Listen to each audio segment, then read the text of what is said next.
Good morning mga kapatid. Ang ituturo ko po ngayon ay tungkol sa kung paano po tayo magdasal. Kung paano magdasal sa ating Panginoon. Ito lang po kasi yung gusto niya tagang idasal natin, idalangin natin sa Kanya. Kasi nga po wala po tayong ibang hihilingin pa. Nasa atin na po lahat. Kaya sana sa ituturo pong ito na panalangin, alam ko matagal na po kasi itong panalangin na ito. Kumbaga bihira ko lang po ito kasi ito marinig.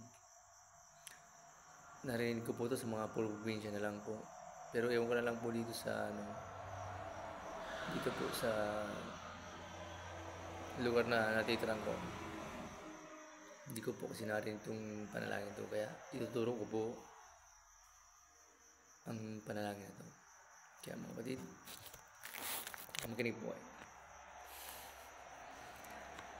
Ito po yung panalangin na yun. Ang turo tungkol sa panalangin. Kung paano po tayo manalangin sa ating Panginoon. Kung tayo po manalangin, ganito lang po mga kapatid. Ama naming nasa langit, sambayan mo ang pangalan mo. Ikaw nawa ang maghari sa amin. Sundin nawa ang iyong kalooban dito sa lupa tulad ng sa langit. Bigyan mo kami ng pagkain kailangan namin sa araw na ito. At patawarin mo kami sa aming mga kasalanan tulad ng aming pagpapatawad sa mga nagkasala sa amin. At huwag mo kaming iharap sa higpit na pagsubok, kundi layo mo kami sa masama. Sapagkat iyo ang kaharian at ang kapangyarihan at ang kapurihan magpakailanman. Amen. Ganun lang po mga kapatid ang gustong iparating sa atin ng Panginoon kung paano po tayo magdasal. Kumbaga, kasi sa panalangin pong yun, alam na po ng Panginoon kung anong mga gusto natin sa buhay natin, kung ano po mga pangangailangan natin. Huwag na po natin intindihin yung para sa bukas. Harapin na po natin ito pagka dumating na. Kaya mga kapatid,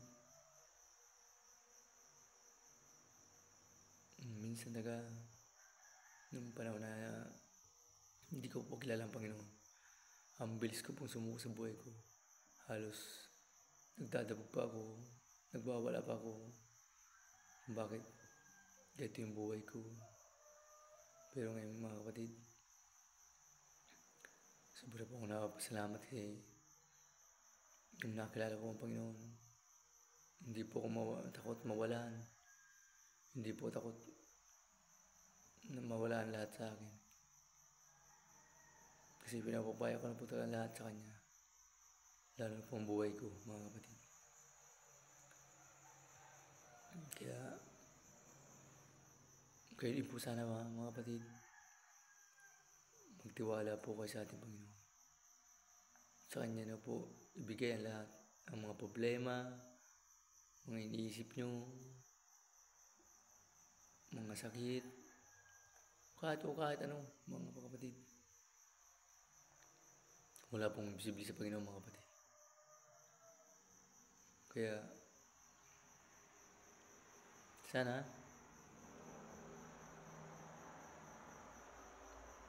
talikuran na po natin ang mga ating mga masamang gawa at mamuhay po tayo ng ayon sa Kanyang gusto, mga kapatid. Wala po tayong imposible, mga kapatid, pag gusto natin. Yan ang sabi, pag gusto, maraming paraan. Pag ayaw, maraming dahilan. Kaya mga kapatid, muli, sana'y magbasa po tayo ng Biblia at yun lang po mahanap ang tunay na kapanatagan ng ating mga buhay. Maraming salamat po. Magandang umaga po sa nila.